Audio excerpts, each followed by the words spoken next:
tentu mereka sangat memikirkan menangani, tetapi dari konteks politik anggaran tidak terwujud, tidak ada keberpihakan. Anggaran pertanian terus menurun selama sekian tahun ini. Jangan lupa Padahal waktu COVID pun subscribe, like, pemerintah dan selalu lonceng. memuji pertanian sebagai sektor yang menyelamatkan Indonesia saat yang lainnya runtuh, gitu. Tetapi justru malah terus berkurang. Baik. Ini menarik sekali. Pak Daniel, apakah menurut Anda dengan melakukan impor beras ini bisa menjaga stabilitas harga beras di tahun depan di saat sebenarnya yang Anda sampaikan tadi memang ada fenomena El Nino dan juga barang-barang modalnya naik? Ya,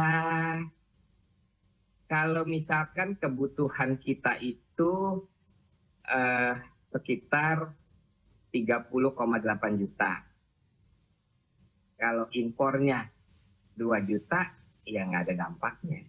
Tetapi 2 juta ton ini menjadi sangat penting karena di situasi darurat harga tinggi yang bisa dilakukan oleh Bulog adalah melakukan operasi pasar. Tetapi operasi pasar itu lebih ke memberikan alternatif, memberikan pilihan, memberikan bantuan kepada masyarakat yang tidak mampu, sehingga dia bisa tetap mengakses membeli beras dengan harga yang tidak setinggi pasar. Tetapi dari konteks menstabilisasikan harga agak berat kalau misalkan memang harga modal dari petani sudah tinggi. Sekarang harga gabah di tingkat petani saja kalau dulu masih sekitar 3.800, 4.200, sekarang sudah bisa mencapai 6.000 lebih. Baik, kita akan beralih lagi ke Ibu Lely. Ibu Lely tadi disampaikan oleh Pak Daniel, ini sebenarnya kalau melihat rencana pemerintah untuk menangani masalah stok beras ini, tapi tidak didukung oleh politik anggaran begitu. Anda melihat di lapangan sendiri seperti apa prakteknya, Bu Lely? Iya, kalau kita lihat intervensi pemerintah itu kan ada dua ya, harga dan non harga ya, Pak Daniel ya. Kita ketahui, saya kira ya anggaran untuk input itu satu hal yang betul secara keseluruhan, apalagi kalau kita kaitkan dengan proporsinya dibandingkan subsidi untuk sektor yang lain begitu. Ada hal lain yaitu HPP, ada harga pembelian pemerintah yang itu terus meningkat dibandingkan tahun yang lalu. Untuk gabah kering panen, misalnya gabah kering giling, itu sudah HPP-nya sudah di 5.000 untuk harga kering panen. Kemudian di berasnya sendiri HPP juga naik gitu. Nah, ini adalah salah satu saya kira yang merupakan insentif pemerintah kepada produsen begitu. Namun di sisi lain juga kemudian pemerintah mencoba untuk menyeimbangkan dengan bantuan sosial kepada konsumen begitu ya. Karena itu saya kira seharusnya barangkali yang bisa dilakukan untuk mengimbangi itu adalah dengan memperkuat subsidi input di tingkat produsen, dan itu input yang langsung kepada produsen, bukan kepada petani, kepada produsen utama dibandingkan kepada industri misalnya. Kemudian yang kedua, bantalannya tetap diberikan, apalagi sekarang saya kira apa yang dilakukan saat ini untuk menambah itu dengan menggelontorkan 210.000 per bulan ya, yang jumlahnya kurang lebih sama lah dengan dulu pada saat masih ada Raskin gitu. Karena itu saya kira kekurangan atau tadi yang penurunan subsidi, penurunan anggaran untuk input di lapangan menurut saya harus diimbangi dengan hal tersebut. Baik, Bu Lely, bantuan sosial seperti bansos, artinya bantuan langsung ke masyarakat ini kan sebenarnya dinilai menjadi bantuan yang paling cepat begitu untuk bisa menyeimbangkan kenaikan harga saat ini. Tapi menurut Anda, apakah ini tepat, dan menurut perhitungan Anda ini berapa lama sebenarnya harus dilakukan?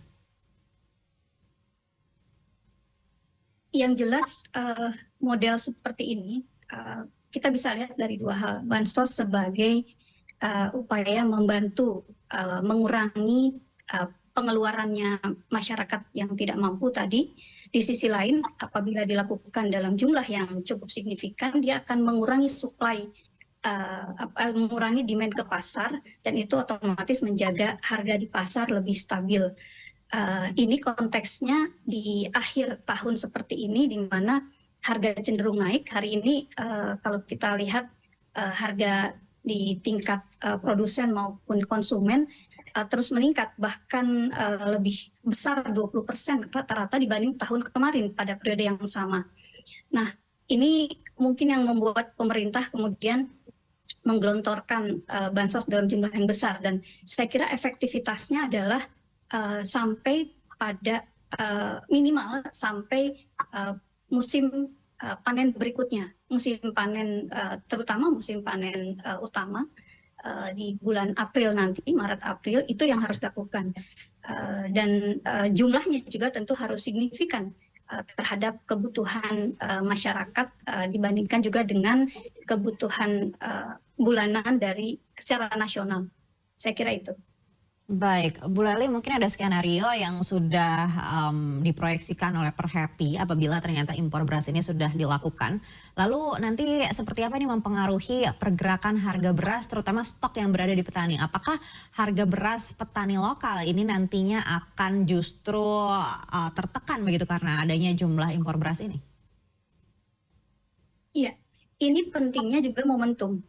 Kalau beras impor ini tiba di Indonesia sebelum musim panen, maka itu cukup menyelamatkan, tidak membuat harga gabah di petani terjun bebas. Jadi kenapa dulu istilahnya ada bulan haram untuk impor?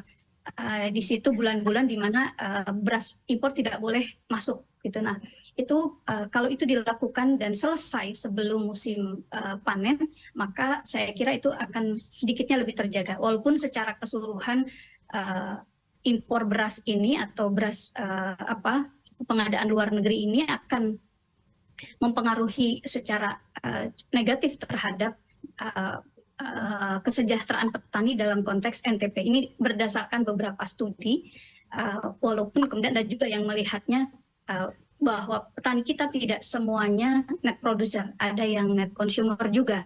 Nah, ini diskusi yang lain, tetapi secara keseluruhan petani tetap harus dilindungi, antara lain apabila tidak memungkinkan untuk tidak dilakukan impor, maka lakukanlah pada musim-musim di mana petani tidak panen atau belum memproduksi secara besar-besaran.